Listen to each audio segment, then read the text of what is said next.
How did you find me here waiting for you? Across the multiverse we collide. It's extraterrestrial, our love. Across the multiverse, you and I.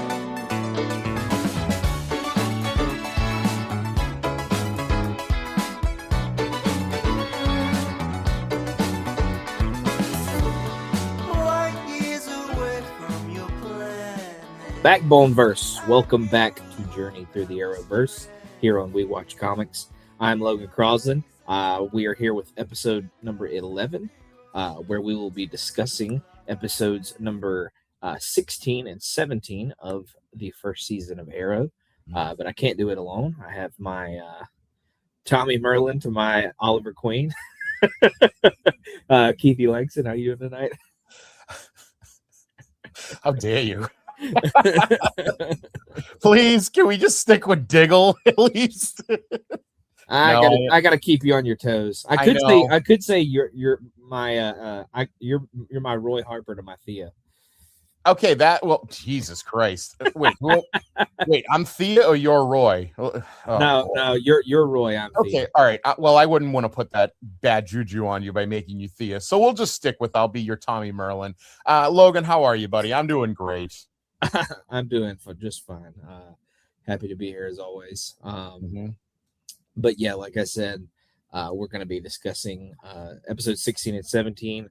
Episode 16 is titled Dead to Rights. It aired on February 27th, 2013. So we're still we're obviously fresh kind of into the second half of the season, kind of like we talked about last time. So yeah. But we open the episode with an assassin named Guillermo Barrera arriving in town via helicopter. And the cops seem clueless about what's going on for some reason, that he's just able to land on a helipad somehow.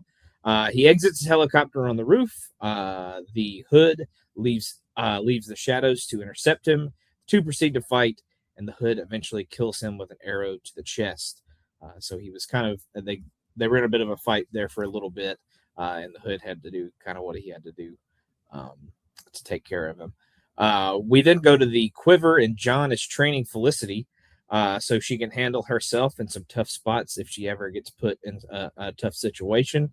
Yeah. Oliver then returns and asks Felicity to hack Guillermo's phone that he intercepted in order to discover who his target was in Starling City, because they have a feeling that just because he's dead, the work that he was hired or brought in to do isn't over. We then go to a flashback of our time, of Oliver's time in Lian Yu. Oliver succeeds in fixing the airplane radio that had been in their little, encampment tent area where they're living out of the the ruins of an airplane that we've kind of talked about before. Slade then attempts to call for rescue, but they realize the radio is one-sided, that as much as he fixed the ability to hear what other people on radios are saying, they cannot communicate through the other way.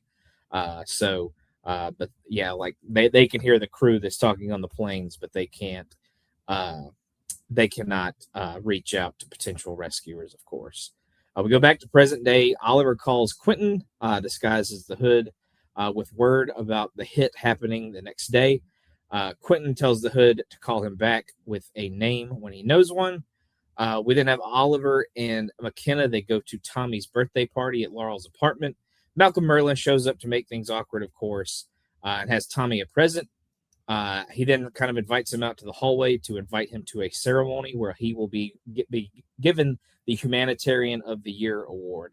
And Tommy kind of brushes him off and even drops the invitation that he gave him. So what did you think of these first few segments? So real quickly, I don't know if you wanted to talk about this as the trivia, but this Guillermo Barrera, he actually is a character from the DC universe. He is known as Barada, I want to say is how you pronounce it. And he's just Brutale, excuse me. He's just an assassin. That's really it. Not much really about, he has no powers or anything like that. So But just a little name dropping there as far as like a character. But yeah, very weird. They open it up with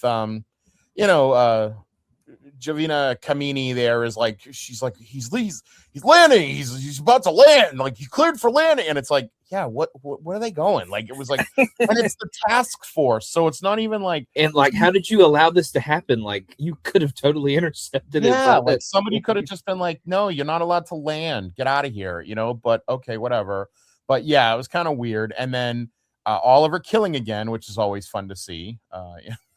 Not really. He hadn't been killing for a while, but he's right back to it. So, and then obviously we did get an early "You have failed this city," which I was like, how has he failed the city? I noted that. I went, this guy doesn't even live here. How does he fail the city? Like he's just saying that to people now, I guess. Anybody that you failed the city by not operating proper helicopter protocols. Right. It's like you didn't have proper clearance from the FAA. But okay. Yeah, so that was kind of follow cool. the city codes. You're trying to assassinate somebody that lives in this city, so you failed it, I guess. But okay. But that was kind of at least it was very quickly. I do like how Oliver is disarming the guy's knives that he's throwing at him with his arrows, I might add. So that was kind of interesting how he does that, and he's like shoo shoo, and anyway, pew pew pew. Anyway, but I like the John training Felicity, and then he's just like, yeah, the city's not really nice, especially for a cute little blonde girl like you, basically is what he's saying. He's like, you're going to get screwed, lady, so you better be prepared. But that's always good. And then obviously, I like when Slade comes in with the food, and he's like, oh, don't get up. Like he comes back with this giant boar on my back, but you keep fiddling with the radio, kid. And I did think it was Oliver was like, I think I can fix this. Like the way he was kind of talking at first, he was like real cute. He was like, I think I can fix this for us, honey. It just was kind of very funny. I thought it was kind of a humorous, conversation between you. They have a good dynamic, these two out on the island. It's going to be a shame when Slade becomes a piece of shit, but okay. But yeah, absolutely, absolutely. Yep. But we will go from there.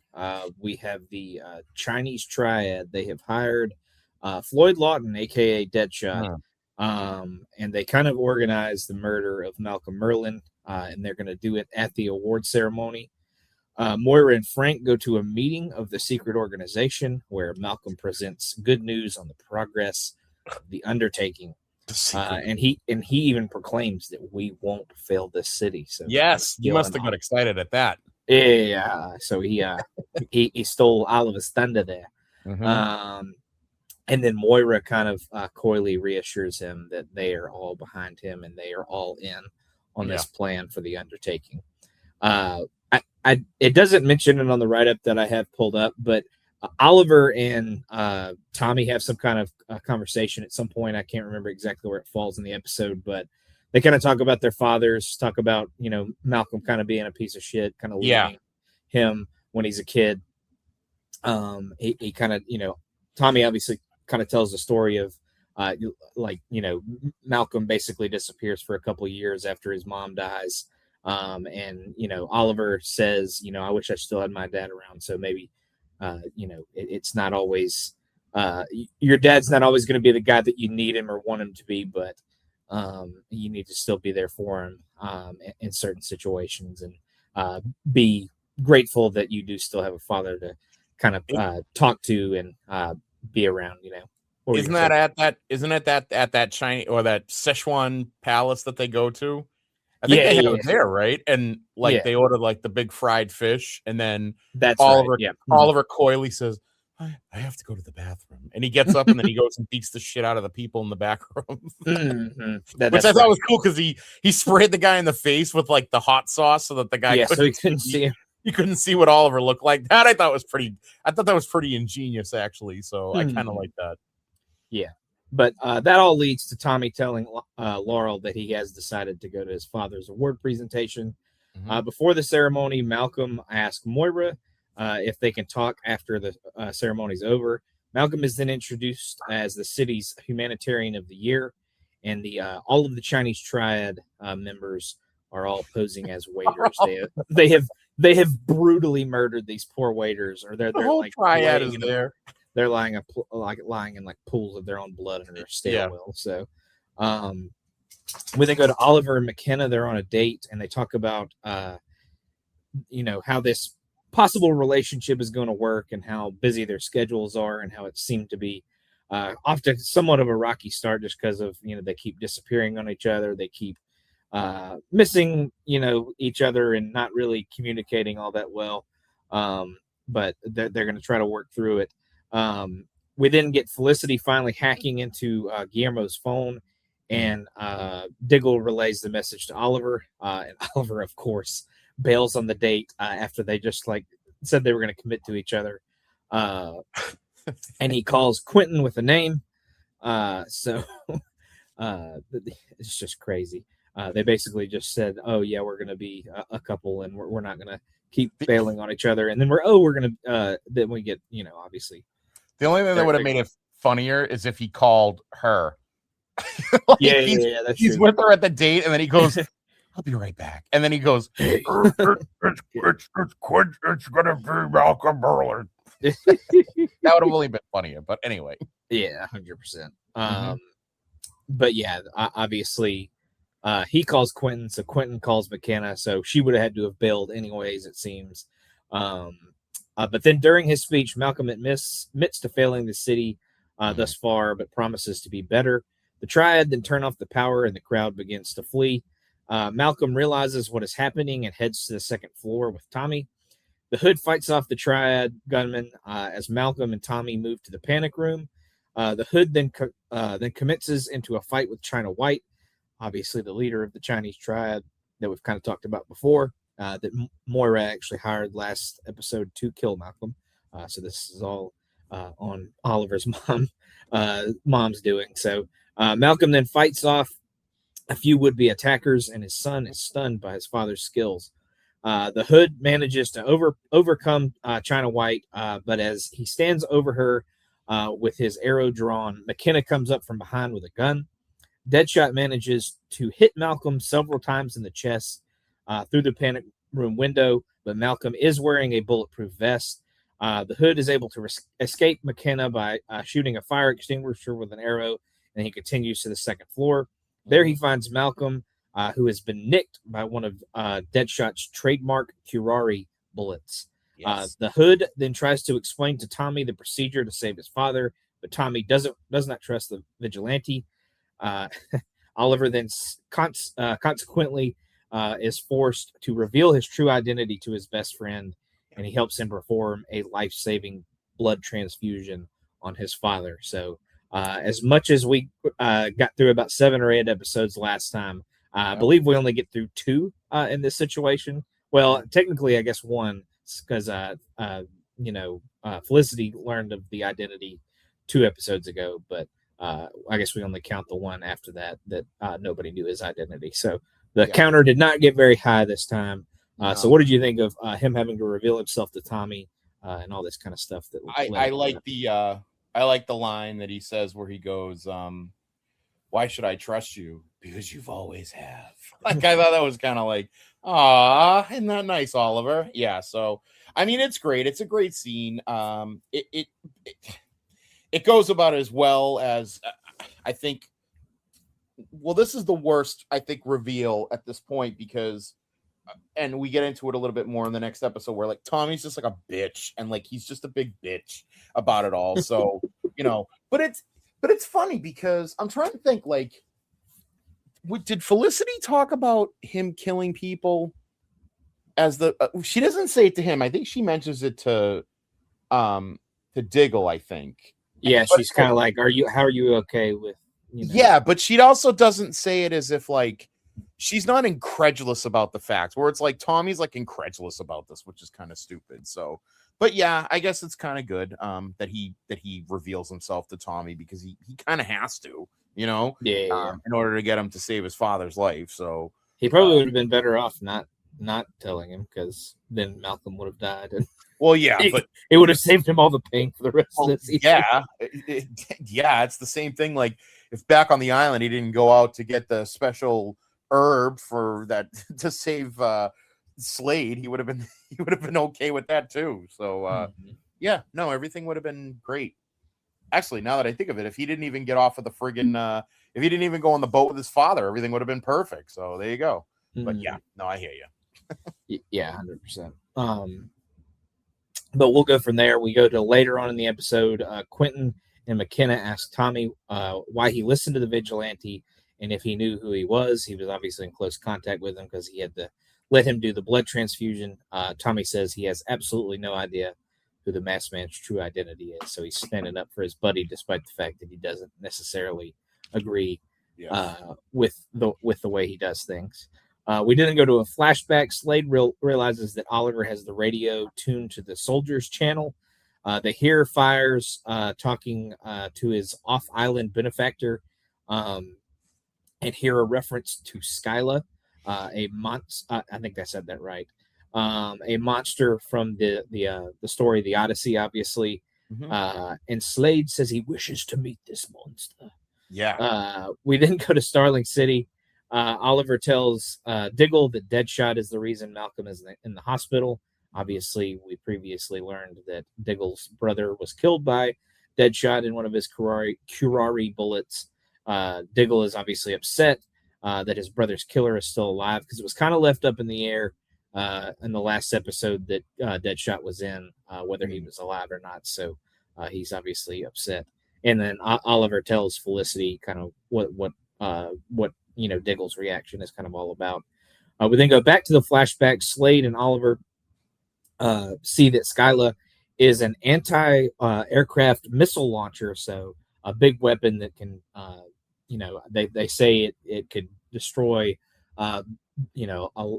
large areas of land, as well as anything that could come in through the sky or anything like that. And they say it could probably even do enough damage to start some kind of war. So they can't really figure out quite yet what they have this for.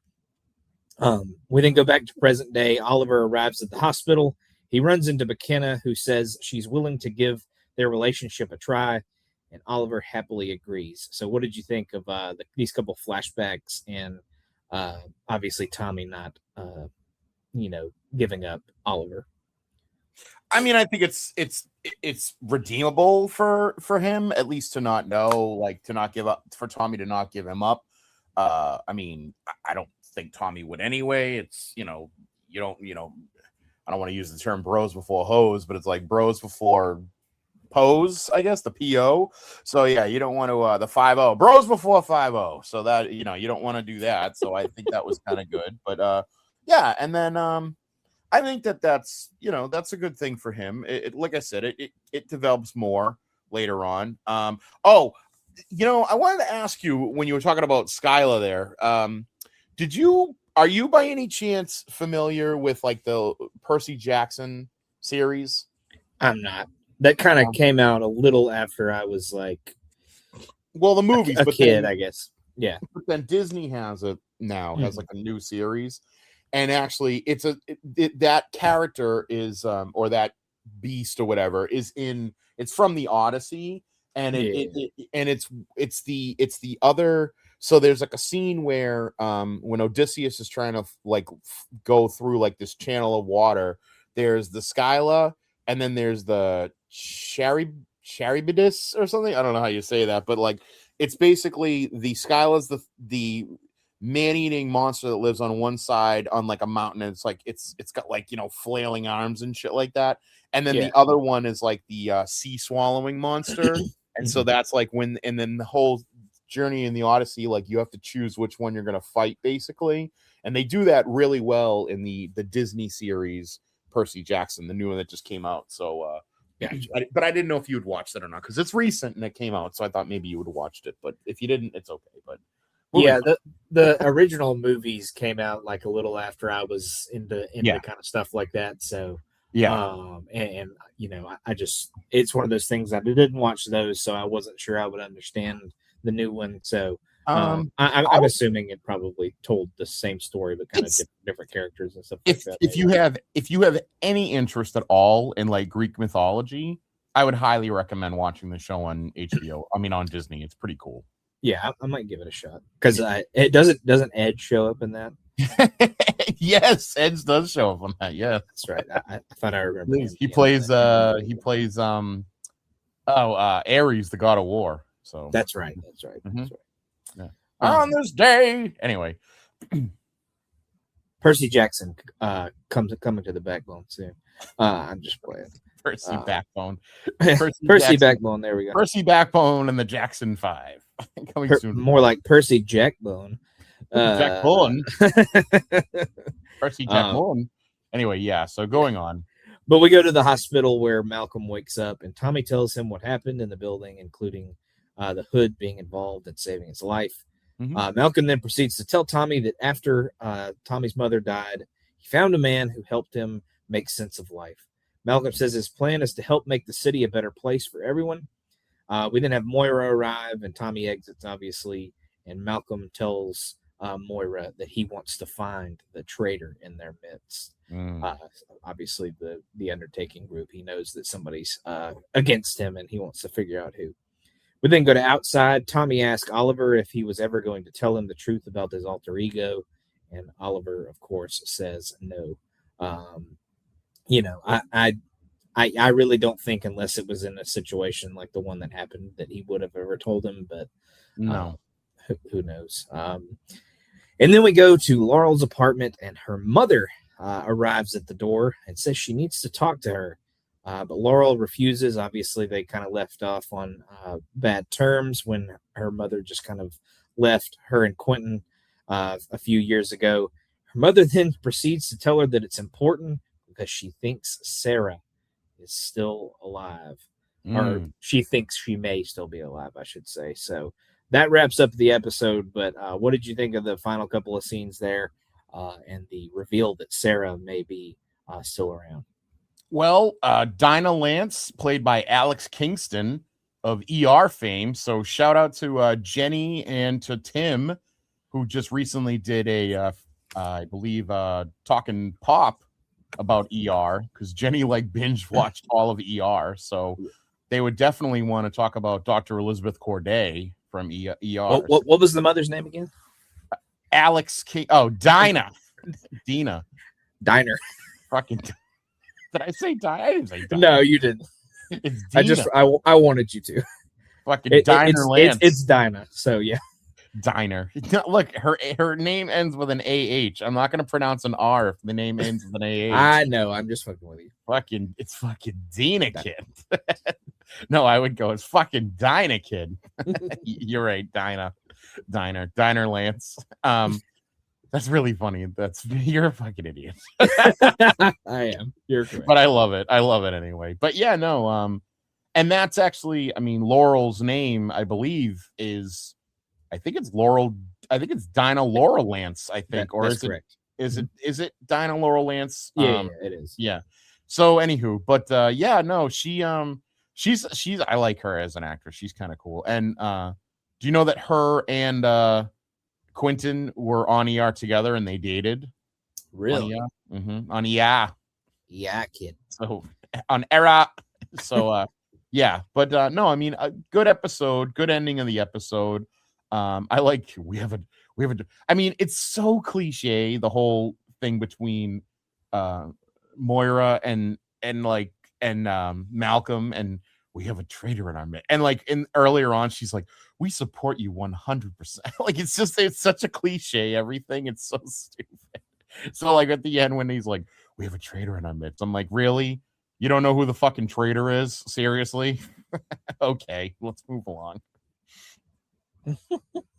Anyway.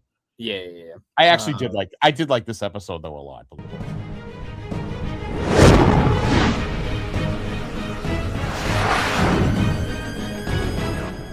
Yeah, what would you rate it out of 10 before we get to some trivia? It's not as good as the last two that we watched, but I'm gonna say I'm gonna give it a solid 7.5 out of 10. Yeah, I would probably go 7.5 as well. Yeah, like you said, not quite as stellar as our last couple episodes, but we did have a big reveal in this one, with obviously Tommy figuring out that Oliver is the Hood. We obviously had the big moment where Malcolm does get shot and all that. So Yeah. it had moments, but yeah, like we kind of said, it wasn't quite as good as the last two. Yeah. But we'll go to some trivia before we go to the next episode. What are we This going is to go to? trivia. This is actually the first episode that does not have Thea in it. So Yay. That's an interesting thing. Oh, Oliver, let me give it a 10 out of 10. Oliver, Laurel, Diggle, and Moira are the only four left that has been as every episode. So we'll see how long it lasts until it's just down to one or two of them going forward. So we also have Laurel mention that Sarah owned a pet canary as a child that annoyed the entire family. This is obviously a reference to the alter ego, the Black Canary, and it obviously foreshadows that maybe one day that they will be in that character. And what's Laurel's sister's name? Sarah. I don't know what you were trying to give it. Either that or Sarah. That might be a touch too far. I like Sarah. Sarah.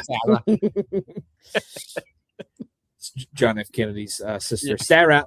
Sarah. And then the final one I have is Malcolm reveals to Tommy that after his mother's death, he left the city to train in Nanda Parbat. Obviously, this becomes a place that we will go to in the future. It is a fictional city in the Himalayas and home to the goddess Ramakushna. And that god, or goddess, I should say, apparently gave the superhero Deadman his powers. So, and obviously, like I said, we'll go to Nanda Parbat at some point. We'll learn a lot more about that in future seasons. So that's all I got. Do you have any other trivia before we go to the next episode? No, Logan, you said it all.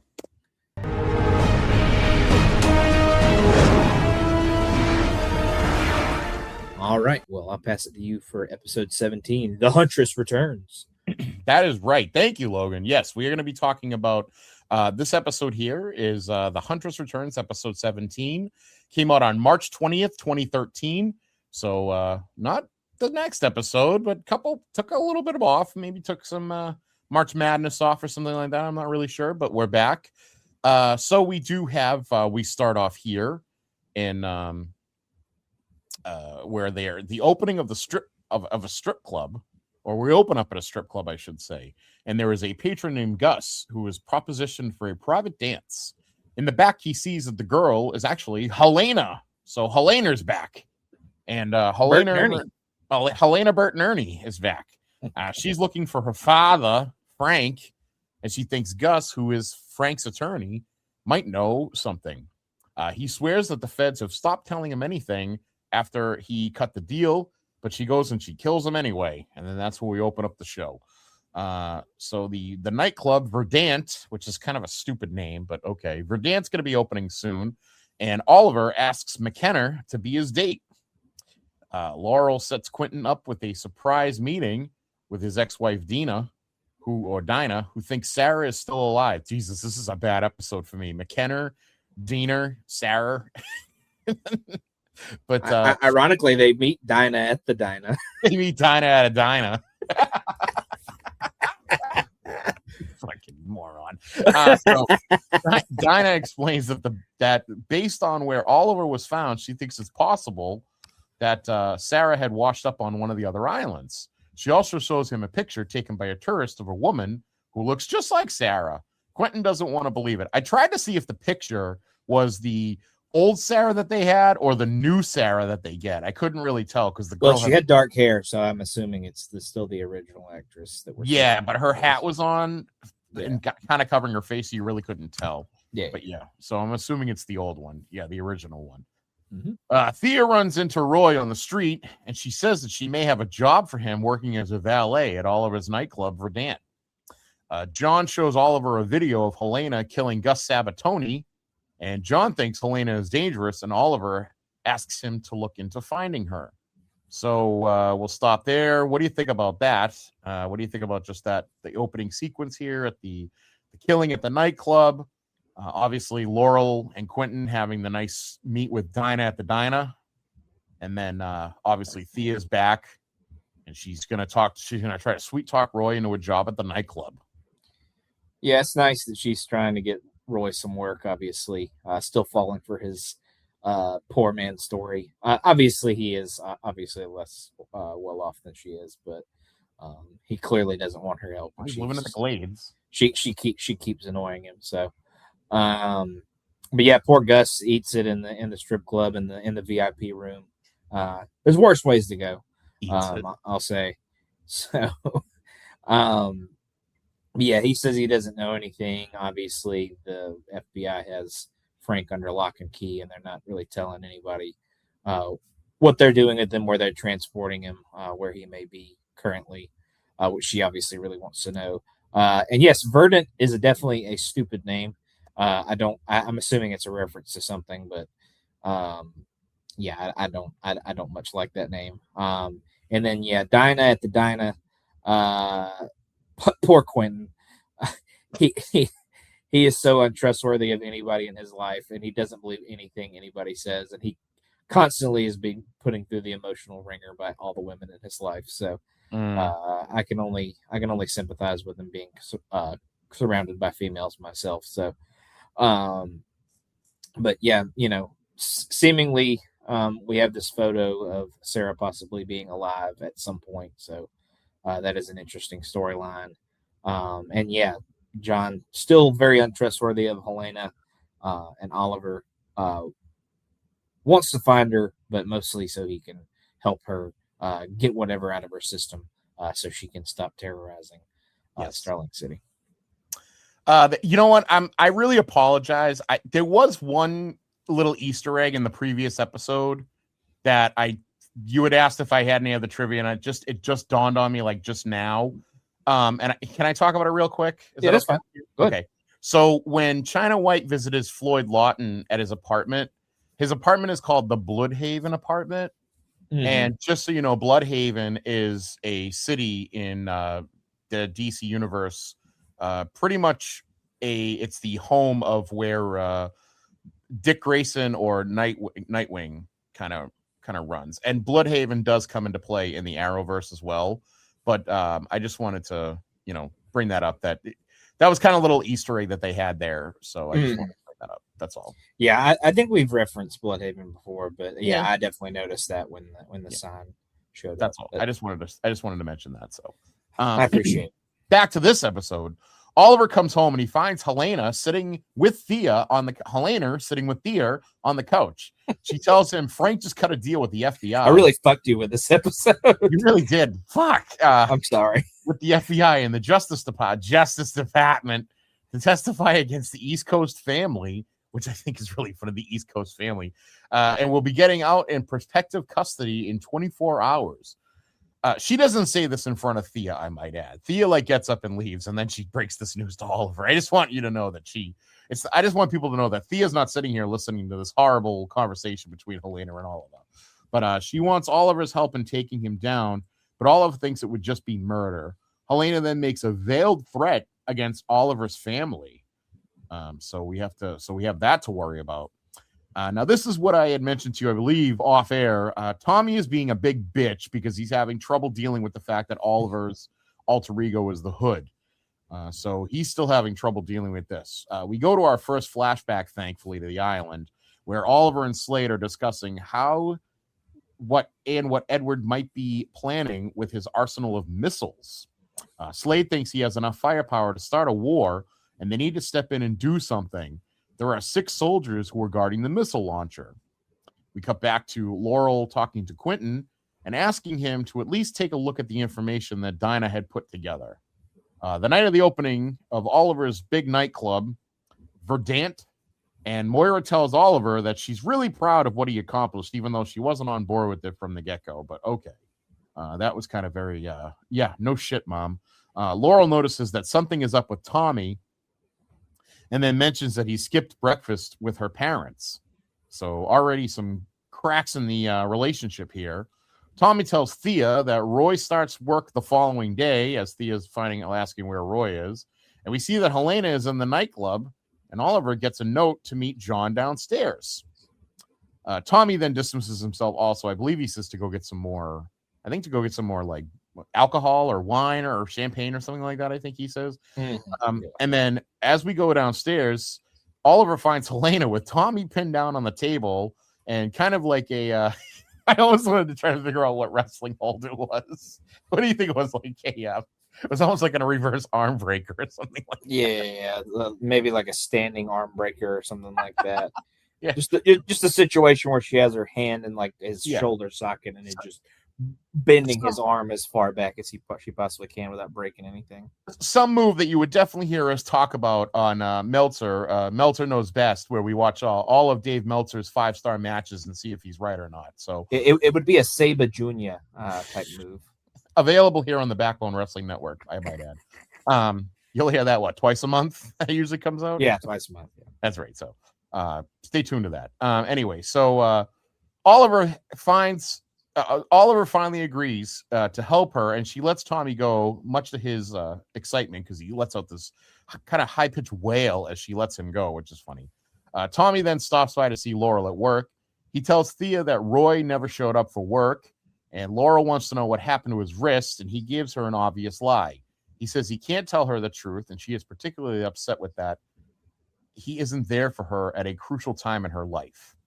So again, more cracks in this relationship are appearing. Thea drops by Roy's place, and he says he didn't show up for work because he didn't want to accept her charity. She leaves and runs into a few muggers, and then Roy arrives out of nowhere in a red hooded sweatshirt,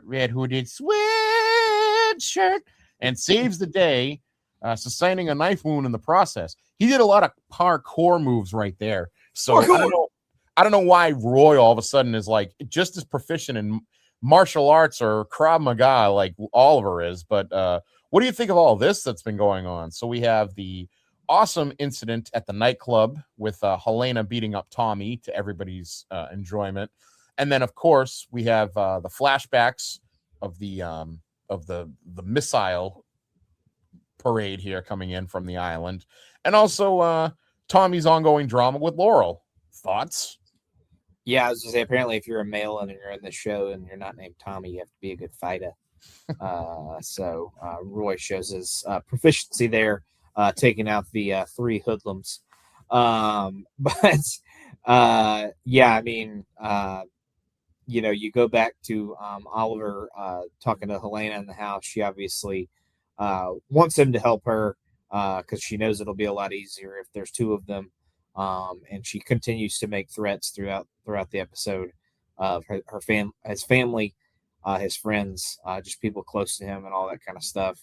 Like you said, Tommy's still kind of being a bitch about Oliver's alter ego. Won't tell Laurel about it, obviously, because, obviously Oliver is still his best buddy, and he doesn't really want to sell him out like that.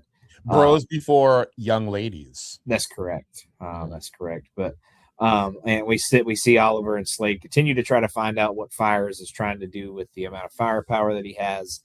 They do learn that they have 6 soldiers surrounding the weapon, and that's they kind of went to get some recon so they could see what maybe they have the SmackDown 6 surrounding them. Yeah, Chavo's down there, Benoit and Angle and Mysterio and Edge. Yeah, they're all down there. And then obviously, like you said, Moira kind of being the cunt mother in that situation, just being like, "Oh, I don't really approve of this, but I'm proud of you, kiddo." So, I don't approve of you peddling booze, but I guess we'll deal. and then, like you said, we see the probably initial cracks of what's probably going to be the end of the Tommy and Laurel relationship. So we start to see that kind of break down. Yes, and then Helena pretty much destroys Tommy's arm, despite the fact that he never did anything to her. Obviously Roy's kind of a dickhead too. He doesn't show up to the job.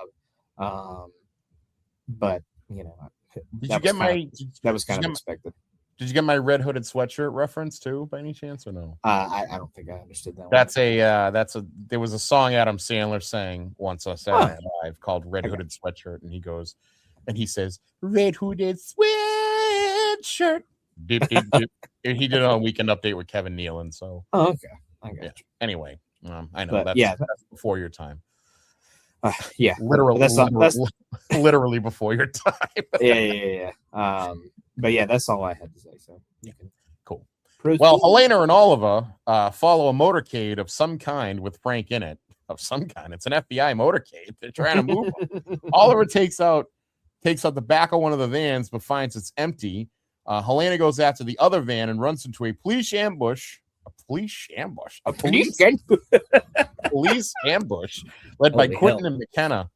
Oliver sees this and mutters, "Damn it," to himself, and then he runs away. Quentin and McKenna question Helena and try and tell her that they knew it was just a matter of time before she came after Frank. They say that they were also trying to get the vigilante and offer her a deal if she gives up his real name. Helena begins talking about Oliver Queen and the way he uses people, answering the question that they had asked, but in such a way that they didn't understand what she was telling them. An alarm goes off, and we see that the station is now full of smoke. The Hood walks in and helps lead Helena out of the building. Thea accompanies Royce to the hospital. He seems worried about getting a shot, and she kisses him to take his mind off the pain. Oh my God. It's so fucking stupid. I don't want to get a shot and get a boo-boo. Outside the station, Helena wants Oliver to admit he has feelings for her. He gives her a plane ticket so she can start a new life in Europe, and she takes it angrily. She is like the family of a mafia boss. I don't know if going to Europe is really a good idea. You don't want to put her that close to the home base of La Cosa Nostra, Ollie, but whatever. In another island flashback, Oliver and Slade place explosives on the missile launcher, but Oliver thinks all they have is to remove the circuit board. All of a sudden, Oliver now is just, he went to ITC Technical Institute. Yeah, so he's suddenly a tech genius. Who knew? Yeah. He's about as good as Felicity apparently now. Yeah. Oliver drops by McKenna's place unannounced. He says he feels like he's letting down his friends by not having enough time. This leads to them getting in bed. Felicity tries to call Oliver with information about a recent sporting goods store robbery of high-powered crossbow. And she leaves a voicemail, and we see Helena walk into the room. So we're going to stop right there. Oliver getting a little nookie-ookie there from McKenna, which was nice. I know you always like it when Oliver gets a little action. We have obviously the flashback sequence here where Oliver is now a tech genius. And of course, the big chase sequence there where they're trying to catch Frank Bertinelli, but not able to do it. And then she gets arrested. Helena gets arrested in that bizarre questioning sequence in the police station. So thoughts, Mr. Logjam? Yeah, I'm always a big fan of Oliver taking somebody to Pound Town. So, yeah, I obviously don't think Oliver set Helena up here with the motorcade going awry, but I think the cops were kind of ahead of them for once. Yeah. And they had him kind of ambushed, like you said. It was kind of a bait and switch. They knew there were going to be two vans. One was supposed to be a decoy, and the other is supposed to actually have the prisoner in it. But again, the police were kind of they knew Helena would definitely be ready for, or be headed towards something like that. And Oliver even knows that the fact that she got arrested is not good for his mission to get her out of the city. Yeah. But yeah, obviously they question her and all that good stuff. Like you said, she kind of does answer who the Hood is, but they don't quite understand because she continues to talk about how McKenna is in a relationship with Oliver Queen, and talks about how he's no good and how he can't be trusted, and he's just a person that uses people and all that kind of stuff. And then he sets off whatever kind of smoke bomb in the police station and gets old Helena out. Yeah. Roy's probably going to be LVP for me on this one. I'm not going to lie. So yeah, that's okay. He's such a weenie. He didn't like needles. He didn't like needles. He can't show up for a job that somebody got for him. He gets stabbed like a bitch. Yeah. Woe is me, parkour little ass. But Oliver got shot by his mother and survived. Yeah, and he got shot by a Curari bullet as well. That's right. So, I mean, he's been going through a lot of shit. But yeah, Oliver tries to get Helena to get out of there. Yeah, like you said, Europe may not be the best place for her to go. Even though I'm sure there's mafia connections everywhere. So there is, but you know, send her to like, I don't know, send her to Brazil or something, you know, like somewhere farther away. Anyway. But yeah, then Oliver gets the nookie that you mentioned. So but then yeah, Felicity kind of reveals that a high-powered crossbow had been robbed from a sporting goods store. So we will see where Helena goes from here.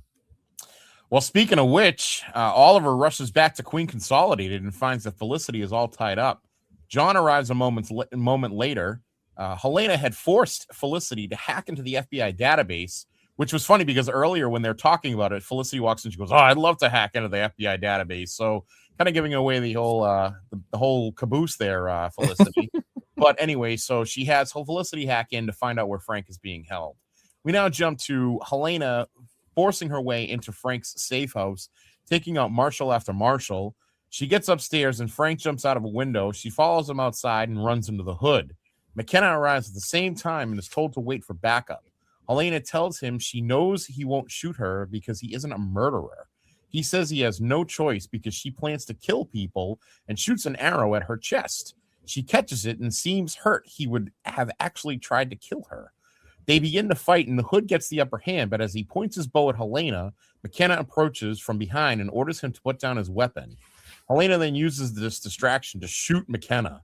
McKenna wakes up in the hospital with Oliver by her side. She has a broken femur and is looking at a year of rehab. So she means she'll be leaving town. And I kind of a good way to write her off the show, I guess, which sucks. Oliver suggested he would visit McKenna as much as possible since he is a billionaire and traveling is no big hassle for him. McKenna, though, asks him to stay. So she's had enough of his shit. Apparently that dick wasn't that good. Apparently that safe dick wasn't that good. But okay. Yeah. Quentin meets with Dinah and tells her that he's ready to listen. We then go to Verdant, where Tommy and Oliver talk. Oliver said he was wrong to think he could have a normal life given his enormous secret. And then we finally get it. We get a final flashback to the island. Oliver radios over to Edward Fires and says that they have this big circuit board and he suggests a trade. They will give him the circuit board in exchange for a way off of the island. So we have the last sequence there. Logan, what do you think? And then I have a question for you. Out of the 4 women involved in Oliver's life right now, Helena, Felicity, McKenna, and I guess we'll say Laurel, who is the hottest of all 4? So I'll let you answer that after you talk about the last sequence here. Yeah, I may have to think about that one. Because that one has me stumped a little bit. I'm not gonna lie. I'll even throw in Sarah, old Sarah. I'll say old Sarah because I kind of don't remember what she looks like, so she's not gonna win. I can tell you that for sure. All right. But yeah, obviously Helena has gotten to Team Arrow. Obviously, Felicity gets tied up, and she obviously Helena uses her tactics to get Felicity to hack into the database and figure out where Frank is. She goes to where Frank is.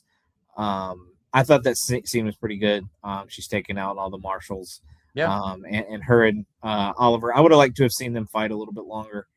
Maybe have a little bit of a more knockdown drag out than they did. But obviously it leads to McKenna getting shot. As soon as she got shot, though, I assumed she was going to die. I didn't remember whether she made it very long or anything like that. I knew they didn't last, obviously, just based on watching the show previously. But yeah, she gets pretty fucked up, breaks her leg. Going to be a hell of a rehab. I can't remember. I think she says she's going to her sister, live with her sister or her cousin, something like that. And she lives in Coast City, so another Coast City reference. I definitely noticed that when she said that. Oliver wants to do the long distance thing and says he can keep it up, but obviously McKenna's like, we just need to cut our losses. This wasn't gonna work. This ain't gonna work, buddy. And then Quentin wants to listen to the possible Sarah situation. Tommy and Oliver kind of make up. Oliver apologizes for You know, obviously him having this enormous secret, and you know, just the ability to have a normal life while also doing the things that he thinks he needs to do, as you know, as the Hood and all that. And yeah, Oliver, you know, has some communication with Fires. Obviously, tells him that he stole the circuit board. And when he suggested a trade, I thought he was gonna like go against like Slade for some reason and say he wanted Yao Fei back instead of what he does ask for. So Oh yeah. I kind of thought he was going to ask for Yao Fei instead of a way off of the island. Yeah. So, but yeah, that wraps up things. So, All right. Who would I like to be with? Oh yeah, I forgot to answer that. Man, that is a real question you asked. that's a real pickle. I think Katie Cassidy is really, really, really hot. So I would probably go with her. There you go. All right. But there's no wrong answer in that entire. There is no wrong answer. Yes, there is no wrong answer, but I will allow it. Yeah.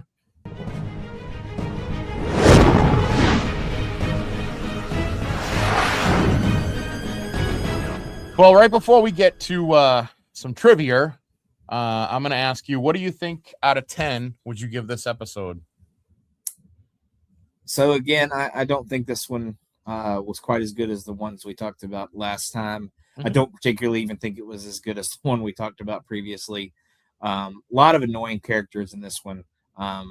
You could pick quite a cavalcade of people for LVP on this one. So we haven't gotten to awards yet, though. So yeah, not yet. But I wouldn't go too low because I didn't think it was bad per se, but I would probably just go like 7. So okay, that's all right. 7 seems pretty good. I'll go 7. I was thinking maybe about like 7, maybe like 6.5, 6.75, but I'll say 7. I think the chase sequence at the end kind of saves it. So, or the fight sequence, I should say, at the end kind of saves it. So at the safe house, so that kind of does save it. But yeah, you're right with all the. There's a lot of candidates for LVP in this episode, so not really any in the other one either. So, but before we get to awards, I will say that actually the name of the club is called Verdant, which means green with vegetation covered with green growth. So there you go. I figured it meant something, but like you said, it's kind of green. Obviously, the Hood's color is green. The logo, I guess, also kind of represents an arrowhead, I guess, as well. So maybe a little too on the nose here, but okay. But while at the hospital after saving Thea, Roy mentions how he doesn't like needles. In the comics, however, in 1971, Roy was addicted to heroin and was featured on the cover of Green Lantern Volume 2, number 85, having just shot up with the needle still laying next to him in an award-winning story arc by Dennis O'Neil and Neil Adams. So maybe that's a little Easter egg. Roy Harper saying he doesn't like needles. I guess this Roy doesn't become addicted to heroin, or at least heroin in the natural way. I mean, I'm sure, there's some other thing he might become anyway. It says the outfit that Helena Bertinelli, or the Huntress, wears in the strip club at the beginning is a reference to her costume the character wears in the original comic book. So any eagle-eye viewers of that might remember that there. It was a hell of an outfit. This is the final appearance of Janaya Ganvankar as McKenna Hall. As we said, she screws out of there. Oh, what's up, Charlie? And when McKenna Hall is at the hospital, injured by the Huntress, she tells Oliver that she's leaving Starling City and moving to Coast City to live with her sister. So you are correct. Coast City is the home of the Silver Age era Green Lantern, otherwise known as Hal Jordan. So that is the trivia for the Huntress Returns in this episode. So we will now go to some awards. How do we do this again? MVP. MVP. Who's your MVP, Logan? Like I said, a lot of LVP candidates, but I guess Oliver saves, he saves Malcolm in the first episode. But yeah, there's not a ton of likable good. Like Diggle's always good. He's always a good guy, but he didn't do too much in this No. one. Not much happened, particularly in the flashback, so you can't even go Slade. Yeah. But yeah, obviously Oliver, quote unquote tech genius, all of a sudden on the island. So you could even give it to him for that, but he kind of comes across as maybe the only likable person in these couple episodes. So Oliver by default. I would agree. I mean, we had said, I think at the very beginning, I think you had even mentioned you went Oliver's probably going to win MVP most of the time. Yeah. So this is definitely another clear cut. Oliver wins. And I was even going to mention before you did, I was going to say, even Oliver on the island was pretty awesome. So yeah, I think Oliver wins, I think, hands down in this episode. The one thing I'll say is Diggle had a good moment where he was walking away after Oliver told him it was Floyd Lawton, and he's walking past like the steam pipe. Yeah. I just kind of liked that. I don't know why. It was just like it was like Diggle in deep thought. But anyway, what a barren wasteland that Quiver is. Considering there's a nightclub on top of it, like they didn't even have a bar down there. Like they should at least have some kind of a. Like it would be nice if like after a thing you see like Diggle and Oliver drinking some like whiskey, like some Lagavulin or something like that, but I guess not. Yeah, but, you could give Slade MVP because he does get off 6 shots in the span of enough time to where none of the soldiers get any shots on him. So and he comes out with that fucking boar that you said, Yeah. There is a possibility. I mean, if it's not Oliver, it's Slade, but I'm gonna go with Oliver. I think you're right. Oliver, sure. Out of these 2 episodes, he's doing the lion's share of work here. So. You have failed this city. If you want, I'm gonna give you 2 LVPs if you want. Oh no. Well, if I'm getting 2, I would definitely go with Roy and his bitch ass needle fearing and all that. Apparently Colton Haynes, who plays Roy, is actually afraid of needles in real life, so that might have been a real thing. But yeah, him being a pussy in that one definitely was very sucky. You could throw Tommy in there. I thought Helena was really annoying in this episode, or Helena, whatever. So she would probably get my second one. I thought she was super obnoxious, just wouldn't go away, despite the fact that Oliver gave her multiple opportunities to kind of do the right thing, and she just is persistent. I'm going to agree with you. Oh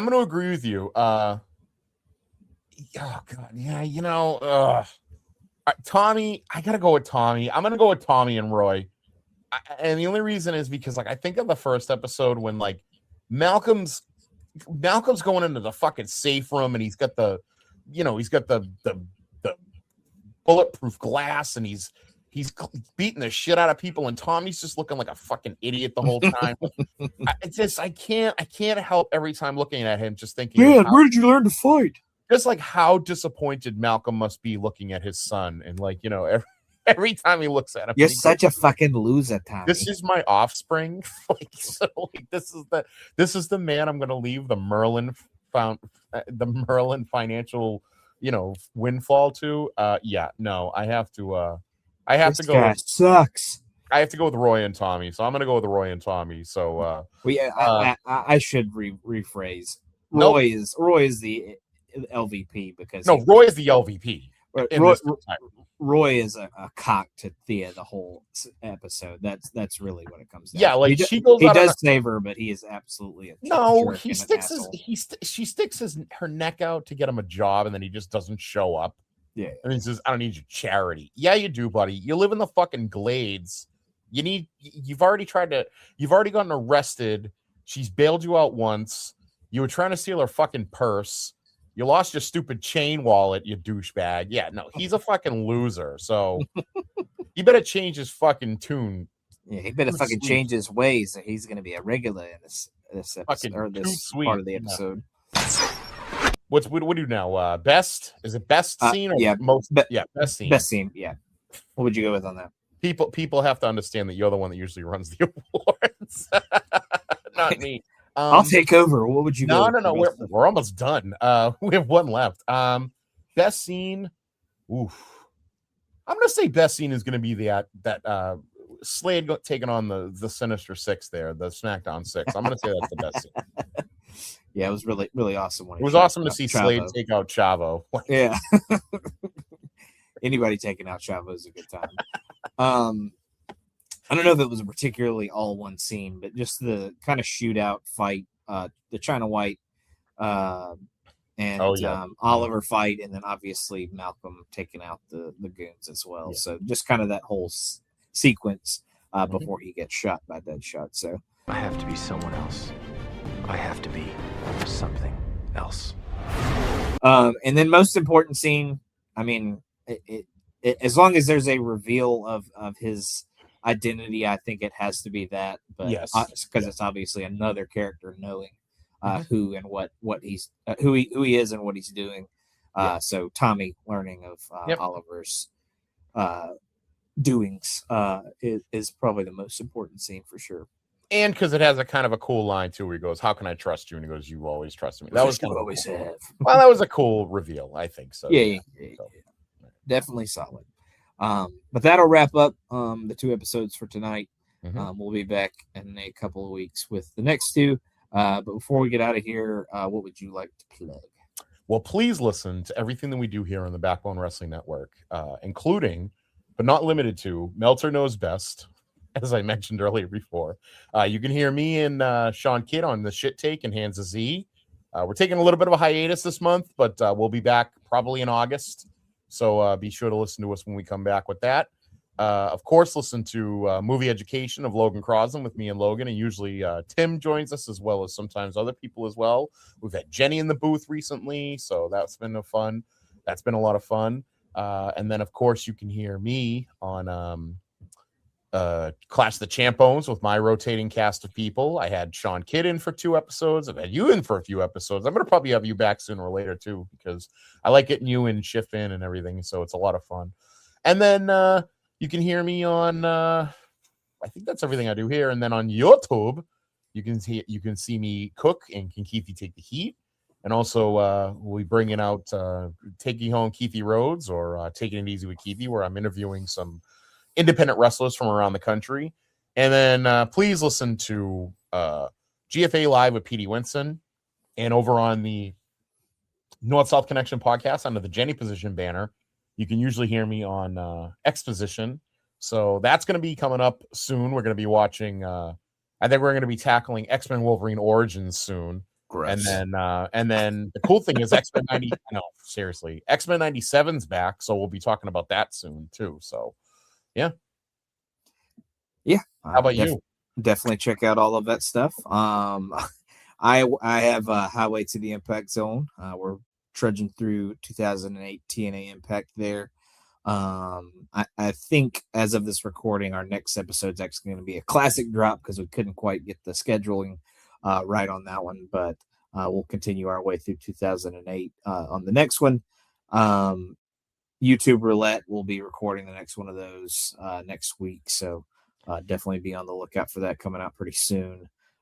You mentioned Meltzer Knows Best. Our next recording, we have a 82-minute match, so hour and 22-minute match. So we'll see how we tackle that one. Gee, I wonder who's going to be set with the play-by-play for that match. It is me. I did the self-assassination by doing that to myself. So wait, I thought we were going to do a live watch on that. Scott Shiflett poo-pooed that, so we are not, in fact, doing a live watch. So I will have to figure out some way, somehow, to do some play-by-play. On that sounds like it's going to be a ChatGPT thing. It's gonna be rough. So we'll see where we get on that. But yeah, everyone has that to look forward to. We're going to be talking about a over hour-long match, so we'll see how that goes. And I know I've been plugging this for months, I should say. But we're finally going to talk about Great American Bash 2000 on the Russo Pod. We're recording tomorrow night, so it is finally going to be done. We've been building to it for fucking ever. We're finally there. So, but yeah, just check out everything here on Backbone. I also do Talking Docs on North-South Connection. We're going to hopefully record one of those pretty soon. So we'll see. what we can get into there. But thank you for joining us as always, and hopefully we did not fail this podcast.